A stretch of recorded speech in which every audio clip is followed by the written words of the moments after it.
Hello, and welcome to another episode of our podcast where we discuss the connections between COVID-19 and cardiometabolic disease, brought to you by the Cardiometabolic Health Congress. I'm Shvatim Karandrea, the Scientific Director for CMHC, and today I have the pleasure of speaking to CMHC Chair Dr. Christie Ballantyne, Professor of Medicine at Baylor College of Medicine in Houston, Texas, and an expert in lipids and preventive cardiology. Dr. Ballantyne, thank you so much for joining us today, and I'll start by first asking, how has COVID-19 impacted your practice? So COVID-19 has dramatically impacted my practice like everyone else's. Our lipid clinic is now virtual, so we're doing telephone follow-up visits, and we'll start with our video new patient visits. We're just getting the video set up now with it. So that's a good thing. It's a service that we should have been offering before, but had some issues with reimbursement. A lot of our activities also, all of our, for example, for our cardiology clinic, elective diagnostic testing and elective visits are also all those are virtual. We can't do the testing, and the same for procedures in hospital. All elective ones have been stopped. Lots of time spent on how we would be planning in terms of the surge activities for helping coverage of other things in the ICU. And as a nationally and internationally recognized physician scientist, you're involved in several clinical trials in preventive cardiology and more. And have any of these trials been impacted due to COVID-19? All of the trials have been impacted due to COVID-19, and it's interesting. I was on a call this morning about a global trial, and that trial also had patients in China, so their visits had already been converted to virtual visits beginning early in the year, and now it's happening around the rest of the countries.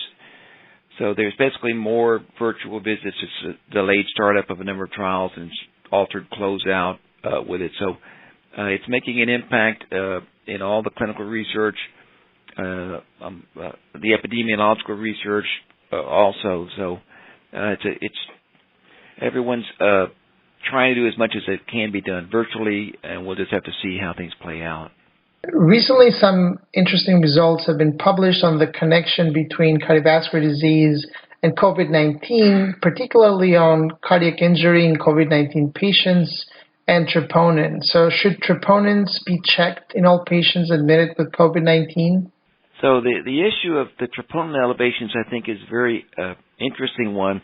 And I think it is reasonable that they should be checked in all patients who are admitted to the hospital with COVID-19. Our ER physicians tend to measure troponin liberally, and I think actually we could have learned a lot from the rest of us in practice, particularly with these newer high-sensitivity assays with it. A high level of troponin is a very bad prognostic marker, and the higher the level, the worse the outcome in the Chinese experience. It's also quite clear that individuals who have not only documented clinical cardiovascular disease, but people who have multiple risk factors. So the cardiometabolic patient, the patient with diabetes, hypertension, older patient, is at much higher risk for a poor outcome with COVID-19. So this is a entity which is really making a big impact, hitting older people, and particularly people who have documented cardiovascular disease or who have high underlying risk. And I think measurement of troponin is a very reasonable thing to do for risk stratification for these individuals. And there's also been some buzz on the role of statin therapy in COVID-19. So I'll ask a two-part question. First, is there any evidence that in individuals who are already on statin therapy, the treatment needs to be modified or changed in some way if they contract COVID-19? And second, could statin therapy itself have a role in preventing the complications of COVID-19? So, first of all, the recommendation is that you would not stop statin if somebody was already on statin. And in fact, we know statins commonly used if the person, we just talked who are the highest risk people with cardiovascular disease or multiple risk factors, older individuals, they are likely to be on statins. A statin should be continued. Statins have beneficial effects on endothelial function and inflammation, which may provide benefit with this. There was an interesting study that was it was a computational study done at UT Southwestern looking at potential agents that could be beneficial based upon structural analyses. It was looking at basically existing drugs, and this had to do with looking at the SARS-CoV-2's main protease. So what they were thinking, looking at how the binding might be, that actually one of the drugs that popped up was rosuvastatin, that may be beneficial and in fact also for other mechanisms with it. So I think someone should certainly continue their statin. We would need to do some trials in regards to rosuvastatin, but it's also something that I think that hopefully will get looked at.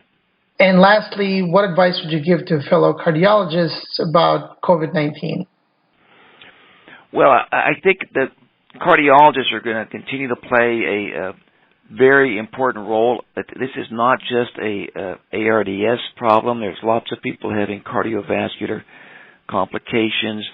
We talked about there's myocardial infarctions, there's heart failure, arrhythmias. And don't forget is that although we look at the numbers here, if we were to look globally, more people have been dying of cardiovascular disease than COVID. So it's not that the other issues have gone away with it. So it's going to be a challenging time. I think the virtual clinics are very important for our patients to